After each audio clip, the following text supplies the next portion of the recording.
Good morning. I'm Harley Schlanger from the LaRouche Organization with your daily video update for June 4th, 2024.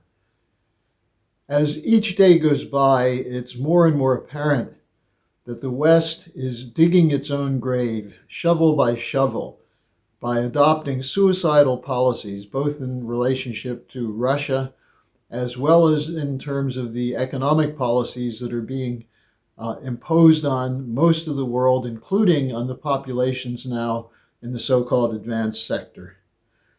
And it's a prime example of this suicidal policy is Ukraine. And it goes back to the narratives that have been there since the fall of the Soviet Union about the idea that the United States is the sole superpower, the indispensable nation, and that Putin is to blame for the problems in Ukraine. And that's a narrative, a full-blown narrative. And those pushing that know it's false.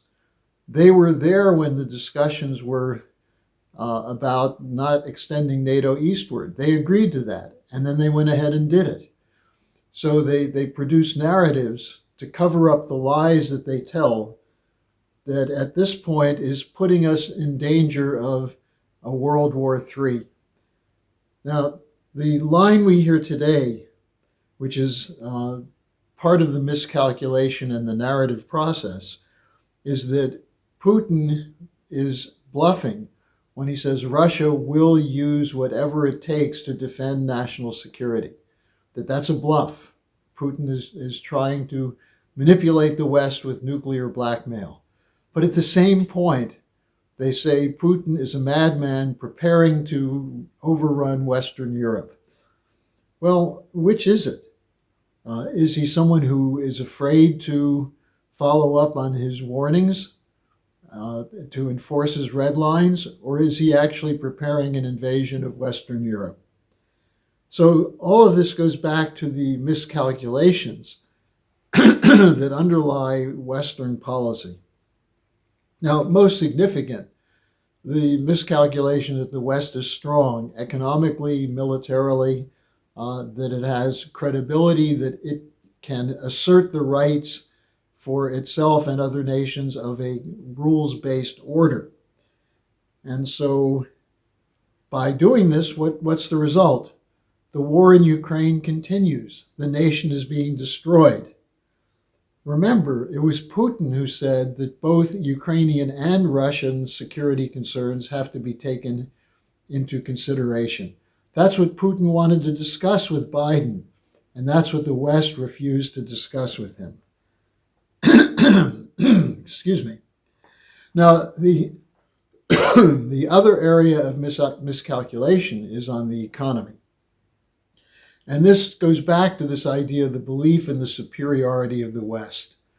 And some of this is based on actual historical development and past accomplishments, the development of industry, new technologies, infrastructure, scientific advance, all of which has taken place. But the idea of Western superiority is also rooted in the kind of racism which is typically employed to justify imperial policies. That is, as a superior culture, the West has the right to avail itself of whatever raw materials exist in the colonial world and to give a little bit of education, a little bit of civilization to the colonial world, but not to expect too much. And this racism includes an unwillingness to acknowledge that the poverty of the global South is largely due to 500 years of colonialization and exploitation. Now, this then leads to this idea that the former colonial sector is still poor because of ignorance, because of bad policy, because of laziness, because of genetic inferiority, and so on. But that is no longer an acceptable explanation for the people of the global South. In fact, their view is that the U.S. time as the sole superpower has come and gone. And what we're seeing instead is the emergence of China, with a strong economy based in many ways on the same principles that led to the growth of the US economy in the 19th century. A kind of combination of banking, of investment in infrastructure, education, and so on. That's why China is rising, not because they're a threat to their neighbors in Asia. Now, India as well. India overcame the British imperial control of the Indian subcontinent, which resulted, the imperial policy killed millions of people there. And in both China and India, nations that were subordinated by colonial regimes, there's a certain pride in the population in the accomplishments these countries are making. And there's a somewhat of a chip on the shoulder toward the West, which is basically saying you only made these advances because you stole our technology. In many areas now, China and even India are ahead of the West and are moving ahead because they have a better approach to economics. So what we're seeing, especially with India and China's involvement, and Russia, was the creation of the BRICS. And the BRICS countries represent 40% of the world's population, but a huge proportion of raw materials, including energy materials, oil, gas, coal, strategic minerals, and more importantly, one of the greatest resources they have is a large population of young people. And if you don't think that's an advantage, read what the economists are saying now about Europe, about Korea, Japan, and the United States, the aging populations that will be unable to support the growing numbers of retired people in another decade or so, as opposed to in Africa, where you have the capability of training and developing a huge cadre force of skilled workers and scientists and engineers, which puts no limit on the potential for growth for the countries in the global South. Now, is this a threat to you?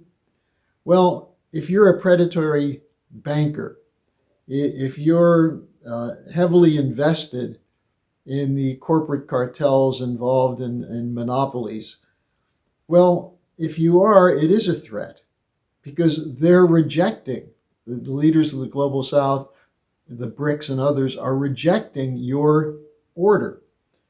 But it's not a threat to the average person. Russia and China are not your enemy. As Helga Zepp-LaRouche has been emphasizing, were we smart in the West, we would embrace these new institutions, the BRICS, the Shanghai Cooperation Organization. We would wish to trade and engage with them on all levels. And what we should do is drop the insistence that there's a unipolar order.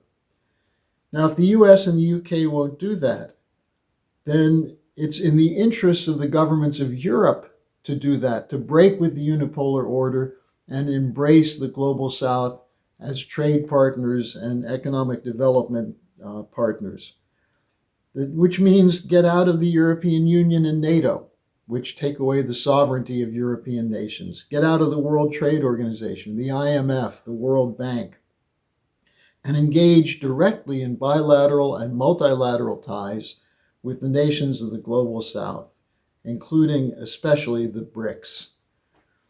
Now, the biggest miscalculation of all is that US military and financial power is needed to sustain this old order, and that this old order is the basis of peace and prosperity. You keep hearing that. Blinken says that our NATO alliance is guaranteeing peace. The NATO alliance is guaranteeing war. The idea that the alliance is building prosperity around the world, while the countries of Europe are reaching levels of zero economic growth, while the growth rates in Asia are continuing to climb, this is the self-deluded last rites of a dying empire. And outside of the self-deluded members of the Anglo-American establishment, the rest of the world no longer believes this. They don't see the United States as the good nation, as the partner, the good neighbor that they used to see. And so as a result, we are heading down the path of suicide in the West. And that's what's behind the wars that are going on now. The defense of the unipolar order, the attempt to use coups and assassinations and color revolutions to destroy those nations that are aspiring to the benefits of being sovereign nations. Now, that's the reason we're at an existential moment for all mankind. And I'd urge you, as I have been, to study the material that we're producing, to get a sense of the alternative way of thinking, what Mrs. LaRouche calls taking a cognitive leap. And one of the things I've included today is her 10 fundamental principles, which should underlie international relations, as well as an invitation to sign up for attendance at the online upcoming Schiller Institute conference on June 15th and 16th. If we're going to have a cognitive leap, it's going to start with each one of you having your own cognitive leaps and then working to bring other people into the higher realms of cognition where solutions can be found. So thanks for joining me. See you again tomorrow.